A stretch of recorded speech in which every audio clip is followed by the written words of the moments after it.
প্রত্যেক বছর একটা করে প্রাণীকে সে নিজের কাছে টানবেই, সে মানুষ হোক কিংবা পশু। সুজয়ের মা, শুনছো? আমার ছেলে আবার ওই বুড়ির দেখা টেকা পায়নি তো? প্রতিদিন সকালে ছাদে গিয়ে হঠাৎ হঠাৎ যেভাবে চিল্লিয়ে ওঠে, আমার তো লক্ষণ ভালো ঠেকছে না। তুমি কি বলো? কি বলছো তুমি? হ্যাঁ, অলক্ষণে কথাবার্তা বলা ছাড়া কি তোমার আর কোনো কাজ নেই নাকি? আমার ছেলের কিচ্ছু হবে না, এই আমি বলে দিলাম। দিনকাল তো ভালো না।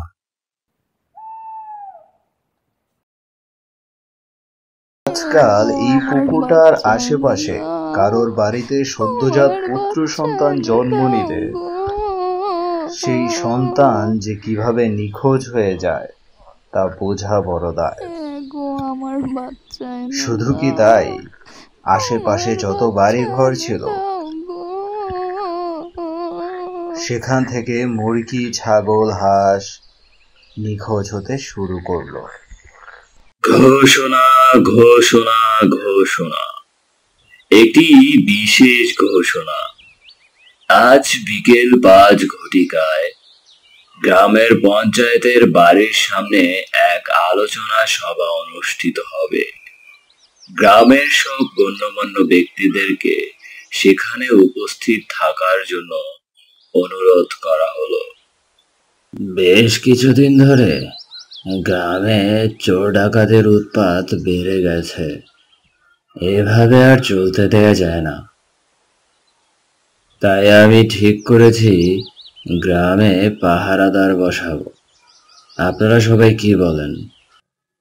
এই পাহারাদার নিযুক্ত করার পর গ্রামে 2 দিনের মতো চুরি ডাকাতি হওয়া বন্ধ হয়ে গেল। কিন্তু 3য় দিন থেকে গ্রামে চুরির পরিমাণ বেড়ে গেল। গ্রামের প্রত্যেকটা বাড়িতে ইট পাথর পড়া আরম্ভ হলো। এ সুজয়, দেখ, এগুলো ওই ইট পাথর না যেগুলো রাতে আমাদের বাড়িতে পড়তো। হ্যাঁ রে, তাই তো দেখছি। রাতের বেলা যে ইট পাথর আমাদের বাড়িতে পড়তো সেগুলো সকালবেলা এই পুকুর পাড়ে কিভাবে এলো?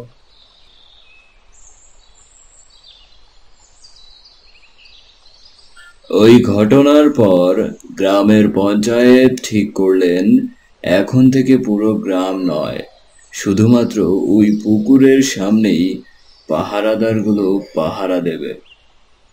কার যে কালো ছায়া পড়েছে এই গ্রামে বুঝেনি বাপু। 2 থালায় ভাত, ডাল, ইঁচড়ের তরকারি আর বক ফুলের বড়া।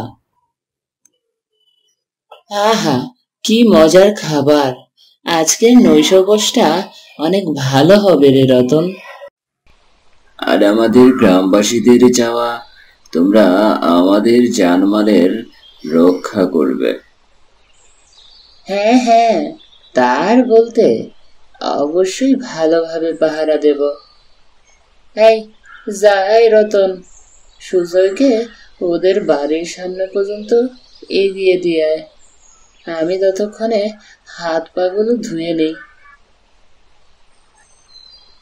রতন সুজয়কে এগিয়ে দিয়ে এসে ওই পুকুর পাড়ে গিয়ে যা দেখলো তাতে রতনের পিলে চমকে গেল। রতন দেখলো অমিতকে 4 থেকে 5 জন মোটা কালো কুৎসিত বেডে মানুষ ঝাপটে ধরে জলের মাঝখানের দিকে নিয়ে গেছে। চাঁদের আলোয় তাদের মুখের গঠন বোঝা না গেলেও ওরা 4-5 জন ছিল তা রতন বুঝতে পারল। রতন একটা চিৎকার দিয়ে ওঠে। ওর চিৎকার শুনে গ্রামের সব লোকেরা এসে জড়ো হয়। তারা এই পুরো ঘটনা দেখল। একে একে সবাই এসে এই ঘটনা দেখতে লাগলো।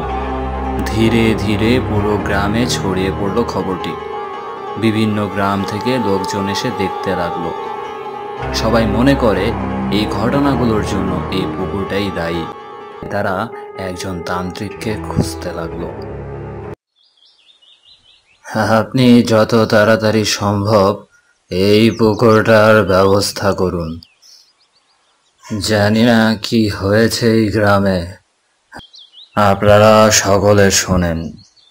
আমি এই গ্রাম থেকে কালো ছায়া, এই পুকুর থেকে অলৌকিক শক্তি সরিয়ে ফেলব, কিন্তু আমাকে মোটা অঙ্কের টাকা দিতে হবে, তাহলেই আমি এই কাজটি করে দেব।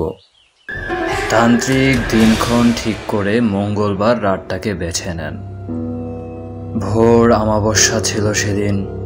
রাত 11টা থেকে শুরু হয় যজ্ঞ। তান্ত্রিক একটা গণ্ডি কেটে দেয় তার পাশে, আর বলে এই গণ্ডির ভেতরে কেউ যেন না আসে। এরপর তান্ত্রিক তার কাজকর্ম শুরু করে দেয়, কারণ ওই পুকুরের জল অনবরত নড়ছিল। আশেপাশের সব গাছপালা দুলছিল। কিছুক্ষণ পর এক অদ্ভুত জিনিস দেখা যায়, যেটা দেখে তান্ত্রিকও ভয় পেয়ে যায়। ওই দূরের শাল গাছটা থেকে একজন উড়ে চলে এসে তান্ত্রিকের 2 হাত দূরে দাঁড়ায়। কে তুই? কি চাস? আর এখানে কি করছিস? আমি বদলা চাই। বদলা? বদলা নিবি তুই? বল, কিসের বদলা? ওই মেয়ের বউ ফাতেমাকে শেষ করে দিতে চাই। কে তুই? কেন মারতে চাস তুই ওকে? একদিন ফাতেমা সৈকতদের বাড়িতে যায়। সৈকতের মা বাবা কেউ বাড়ি ছিল না। সৈকত ছিল স্কুলে, আর ওর মা গিয়েছিল পানি আনতে। সৈকতের ছোট্ট একটা ফুটফুটে বোন হয়েছিল। সৈকতের বাড়িতে গিয়ে কাউকে না দেখে ফাতেমা সৈকতের বোনের সাথে খেলতে থাকে। ছোট্ট একটা বাচ্চাকে নিয়ে কি যে নাচন কোদন, কিন্তু হঠাৎ বাচ্চা মেয়েটা মাটিতে পড়ে যায়। অপরাধের ভয়ে এই ফাতেমা সেই ভর দুপুরে বাচ্চা মেয়েটার লাশ পুকুর পাড়ে নিয়ে আসে, আর ফেলে দেয় বাচ্চাটাকে এই পুকুরের তলায়। ছি ছি ফাতেমা, ছি।